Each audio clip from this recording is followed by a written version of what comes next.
Comment gagner à coup sûr vos paris sportifs hockey sur glace NHL? Hello les loups, c'est Prono Mathéo, comment allez-vous aujourd'hui? Moi ça va extrêmement bien. Vous savez, en tant que parieur sportif professionnel, je regarde les nouvelles techniques et les nouvelles méthodes pour gagner au paris sportif et je crée aussi les miennes. Et en cherchant bien sur le hockey, parce que c'est le sport où je m'en sors le moins, j'ai découvert une tactique qui est ultra efficace. Et j'ai analysé sur le long terme, donc sur plus de 7 ans, pour voir si cette technique était rentable ou non. Et j'ai l'honneur de vous dire que cette technique réalise un ROI, donc un retour sur investissement, de plus de 44%. Donc on va se baser sur quoi? Sur la NHL, on va se baser sur la géographie. Et oui, la géographie peut permettre de gagner au paris sportif. Donc je vais prendre une équipe plus particulièrement, ça va être Colorado Avalanche. Alors pourquoi Colorado Avalanche?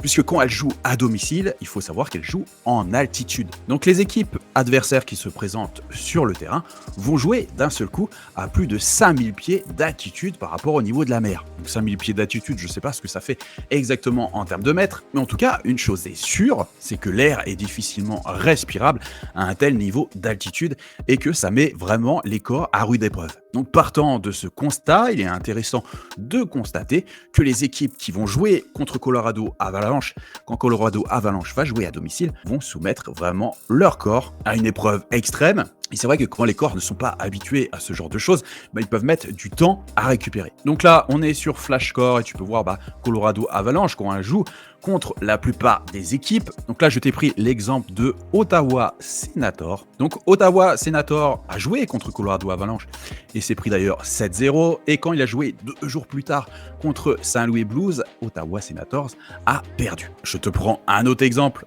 ça va être les Florida Panthers. Donc les Florida Panthers qui ont joué le 11 janvier contre Colorado Avalanche, elles ont réussi à gagner. Et le match d'après, 2 jours après, contre Vegas Golden Knights, Florida Panthers a perdu. Donc je sais pas si tu vois où je veux en venir, mais la technique est que quand ils vont jouer chez Colorado Avalanche, on va attendre les matchs qui vont se dérouler 2 jours plus tard pour miser contre eux. Peut-être que le jour J, ils vont pas ressentir les effets totalement sur leur corps, mais en tout cas, 2 jours plus tard, ils vont savoir que leur corps a été soumis à une différence d'altitude, vu que les joueurs de NHL voyagent beaucoup et tous les 2 jours ou tous les 3 jours, ils ont un match, ça laisse peu le temps au corps de récupérer. Et on le sait, les matchs de NHL, c'est très physique. Et tu peux vérifier par toi-même que quasiment toutes les équipes qui affrontent Colorado Avalanche chez eux, 2 jours après, perdent. Et il faut en profiter parce que les cotes des bookmakers ne sont absolument pas réglées là-dessus. Tu vas me dire, c'est bien beau, Mathéo, mais est-ce que cette technique marche à tous les coups? Non, bien sûr, il va y avoir des paris qui vont être perdants, mais sur la longueur, tu vas gagner de l'argent.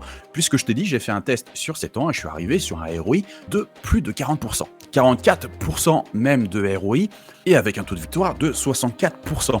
Alors pourquoi un taux de victoire aussi faible et un ROI aussi haut? C'est que tout simplement, si tu mises la victoire sur une équipe en NHL, tu sais, c'est bien souvent des cotes à 2,40, à 2,50, c'est des cotes qui sont quand même très hautes. Mais sur cette technique, il y a quelque chose à éviter absolument, et je vais te dire ce que c'est quand les équipes qui vont jouer le match prochain n'ont pas 2 jours, mais 3 jours de délai entre les 2 matchs. Et quand il y a 3 jours de délai, forcément, les organismes récupèrent un peu mieux, il y a forcément une journée en plus, donc on se dit c'est juste une journée, mais en fait c'est énorme pour le corps. Et tu vois, je vais prendre l'exemple de Vegas Golden Knights, qui ont joué le 3 contre Colorado Avalanche, donc qui ont gagné, et qui ont gagné ensuite contre Pittsburgh Penguins. Mais là, il n'y a pas eu 2 jours de décalage, mais il y a eu 3 jours, donc les corps ont pu récupérer. Bon, il faut aussi voir que Vegas Golden Knights, c'est l'une des meilleures équipes de la saison. Mais effectivement, si tu évites déjà les matchs qui ont 3 jours de délai, ce que moi, je n'ai pas fait lors de mon test, et si tu évites aussi tous ceux qui sont dans le top 3 des meilleures équipes de NHL, tu vas forcément améliorer ce taux de réussite. Mais en tout cas, si tu suis la technique telle quelle, tu auras forcément des gains, puisque je te dis, sur 7 ans, à chaque fois, j'étais gagnant avec un ROI de plus 44. Bon, j'essaierai de faire plus de vidéos comme ça avec des techniques, des conseils de paris sportifs qui marchent quasiment sur toutes les années, juste en se fiant sur des conditions géographiques ou des conditions bien particulières. Et c'est vrai que c'est du contenu qu'on voit trop peu aujourd'hui sur YouTube. On vous balance bien souvent une vidéo avec, faut parier sur les favoris, etc. Des vidéos pronostiques qui sont souvent peu intéressantes. Mais ça va être vraiment ces méthodes-là qui peuvent être jouées sur le long terme, qui vont vous permettre de faire une grosse différence vis-à-vis des autres. N'oubliez pas que sur mon site, j'ai une formation totalement gratuite pour parier sur les bookmakers.com. Tu peux aussi évaluer ton niveau en tant que parieur. Et pour ceux qui souhaitent un coaching plus particulier avec moi, donc on se voit en visio, c'est un peu la grosse nouveauté 2023 et vous êtes nombreux à vouloir en profiter, tu peux checker s'il reste des places disponibles via le planning. Je reste assez disponible parce que je suis très connecté. Moi, je ne suis pas quelqu'un qui sort beaucoup et de toute façon, je passe énormément de temps sur mes analyses puisque je décortique quasiment tous les matchs, enfin en tout cas toutes les cotes qui me semblent intéressantes et value. Je te dis à bientôt pour une prochaine vidéo. C'était Prono Matteo. Bye.